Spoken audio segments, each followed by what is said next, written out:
And I said, if you have a recording, a telephone conversation, if you saw me talking to Andrea about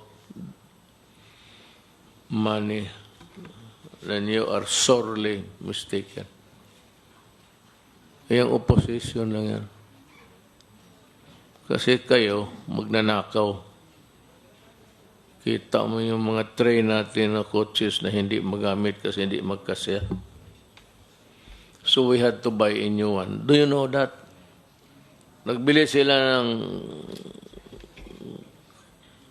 ng cars, hihinila ng train na hindi magkasya sa ating rails. Hindi tukma yung ano. And the other rotten.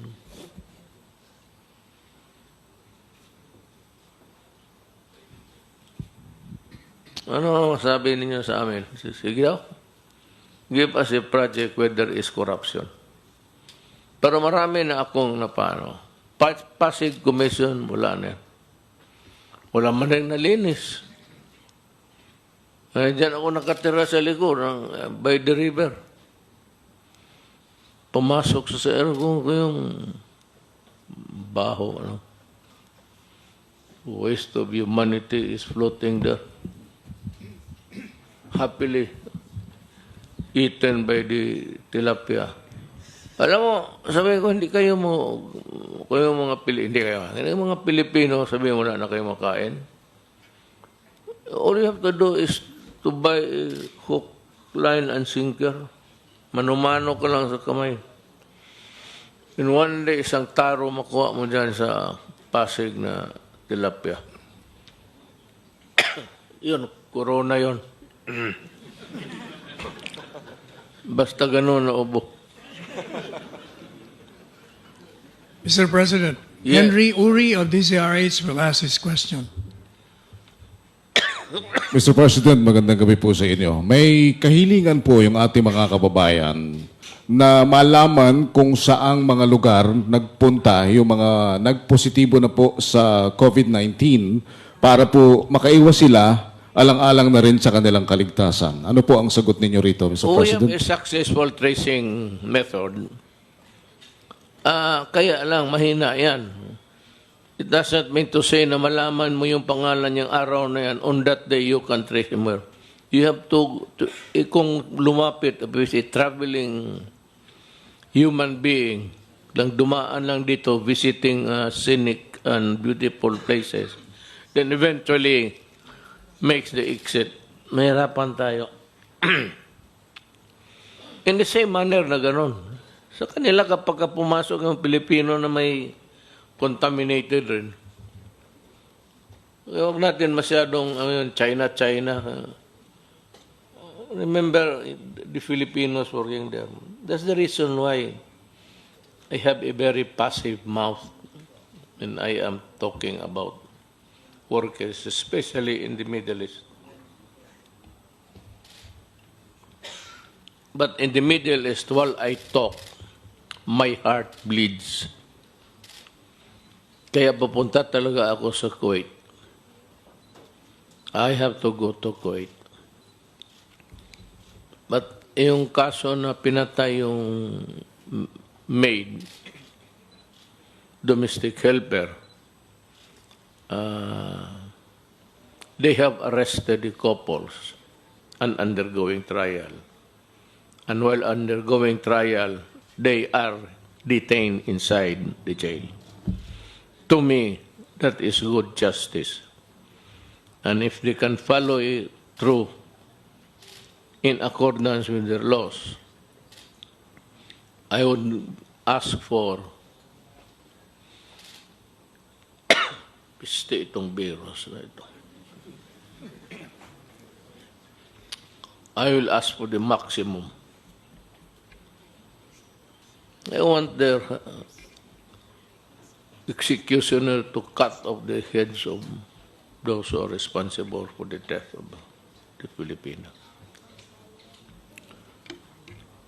Another question, Mr. Pero President. pupunta ako. Opo, paano po pinaghahandaan ng pamahalaan yung posibleng pagtama po nito sa ating ekonomiya? May mga negosyong malulugi, may mga trabahanteng mawawalan po ng kabuhayan. Paano po ito pinaghahandaan ng gobyerno? We will have to adjust, I said. That's why we are saving money. For those who cannot talk and for those who are poor, na hindi sila makakain, I'm sure I will have something for them. Uunahin ko talaga ang mahirap, yung hindi kumakain. Yung mga mayaman, okay na, hindi nila tayo kailangan. They do not need government to help them.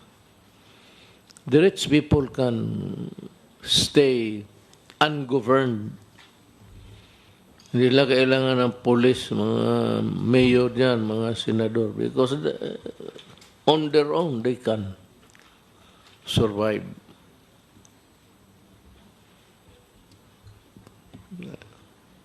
And to think that the richest people in this country, in this fucking country, were the ones who were milking the most of our resources.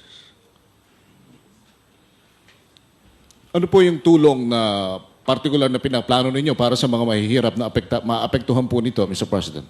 Bigas. Total, maraming reklamo bigas na hindi na, you know, even if we spend all the money, mapunta sa mga tao pagkain.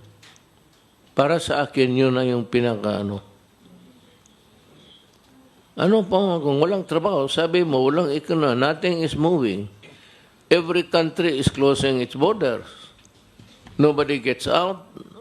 There is no product produced. Productions are slowed down. So, we'll just have to fend for our own. Ngayon, sabi na maraming bigas, hindi na. Bilihin na natin ang bigas. Malugi tayo. Maubos yung pera natin, ubusin natin para pagkain sa mahirap.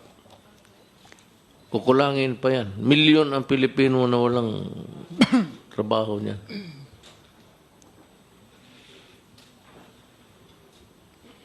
Good evening, Ms. Belia Carriazo from Bandera. Good evening, Mr. President. Sir, may proposal po si Congressman Salceda na mag-declare ng lockdown dito sa NCR for at least 1 week. Kino-consider po ba natin ito kagaya sa ginawa sa Italy kung saan 16 million residents yung affected?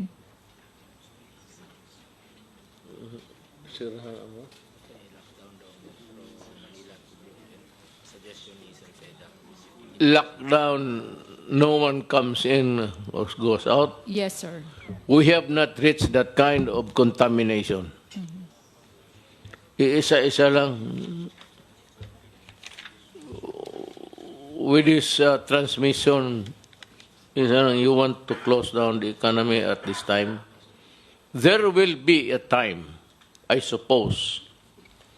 I hope not. I hope God will have mercy on the Filipino people.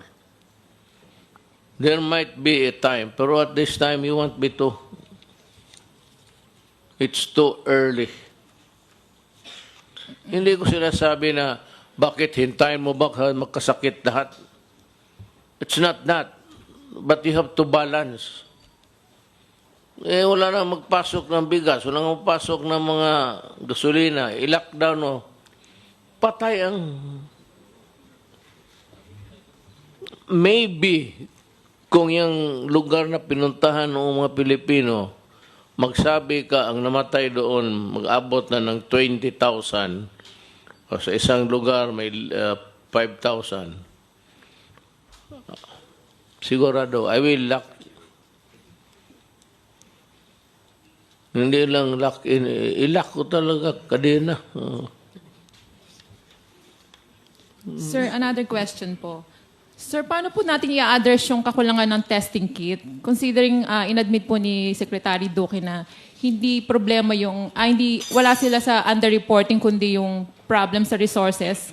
May Well, limited tayo sa testing kit ng Well, pan. the kit is there. It's kind of, to my understanding, it's a kit that can be distributed to the different health workers and they can do it.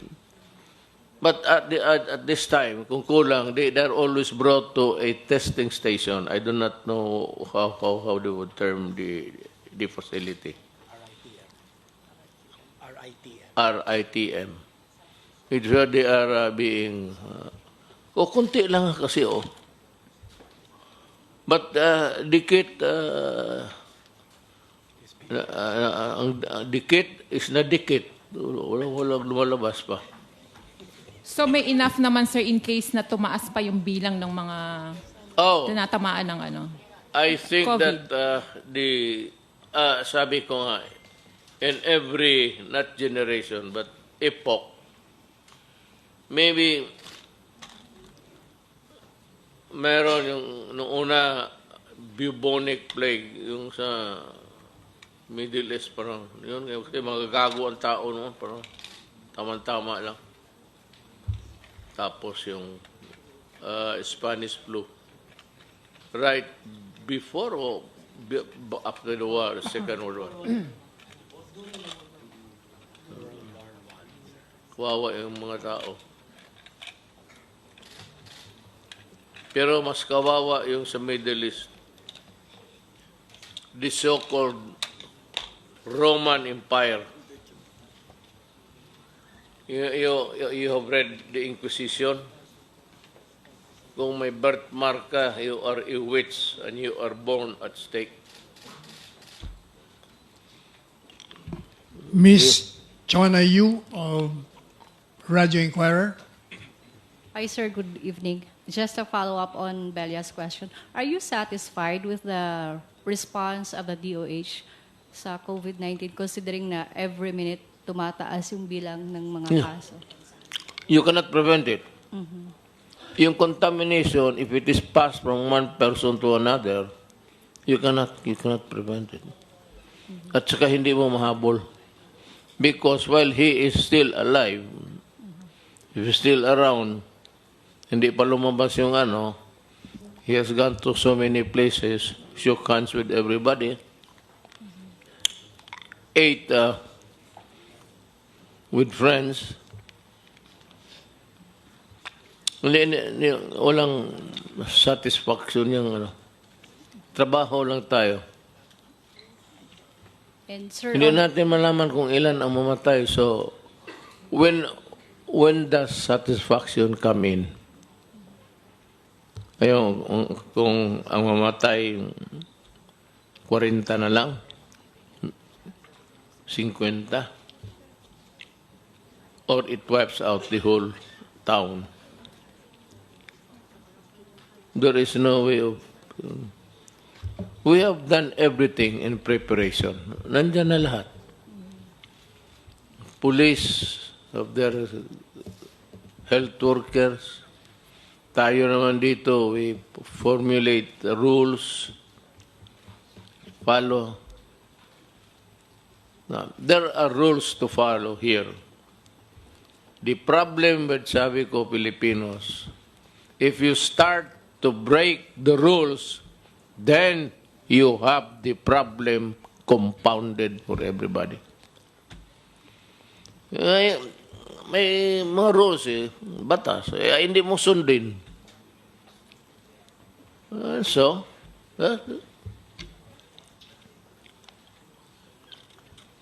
sir, another question.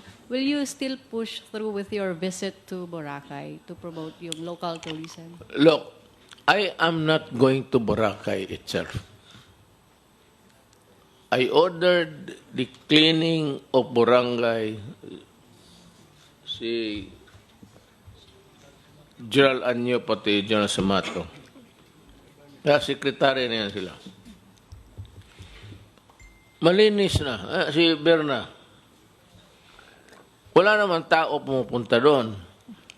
Pero ako, I'm going there because I declared the island of Boracay as a land reform area.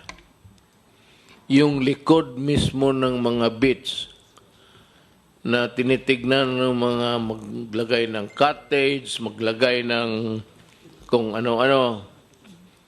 Sabi la, Mayor, ang plano namin to resort. Sabi ko, you just wait after the cleanup. After the cleanup, I told Castriones, prepare the proclamation. I declared it land reform area. So I gave it to the natives. Then further inside the island, sabi ko, ubusin mo. Ubusin mo ang Boracay sa mga natives. Ibigay mo sa kanila kasi lupa nila yan. Thank you, sir. Yung Boracay, ayawan ko. Wala pa naman nag-apply. Kayo mag-apply, ibigay ko yan. If somebody would claim it as a land reform area, and if it is valid to me, I will give it to them. Total yung nag-operate dyan, nagsugal dyan, bawi na yan sila sa kapital. Sir, I asked that question kasi Secretary Puyat said na you will visit Boracay to promote local tourism amid nung coronavirus. Yes, kasi wala ng tao. Ito na kasi si Berna wala naman punta. Sabi ko, sige, magpunta ako, pero maligo tayo. O dito, hindi kita bastos. This is not, anong tawag niyan? Feminist, ano? Sabi ko, sige, maligo tayo. Sabi ko, alam mo na, yung ligo tayo na I also have something to look at. If you look at the open sea, it's endless. Mabubulag ka. But Berna would sit beside me on a sunset. I will stay. Totoo, hindi pa ako nakapunta ng Boracay. Nilinis ko kasi madumi raw. Nung malinis na, they put up there, thank you, Mayor Duterte. Sabi ko, litse. Thank you, sir. Noon, napag-umpisa ko, karaming daldalin nyo. Yung mga punta doon. Sa likod ako pumunta, bukid. Land reform area.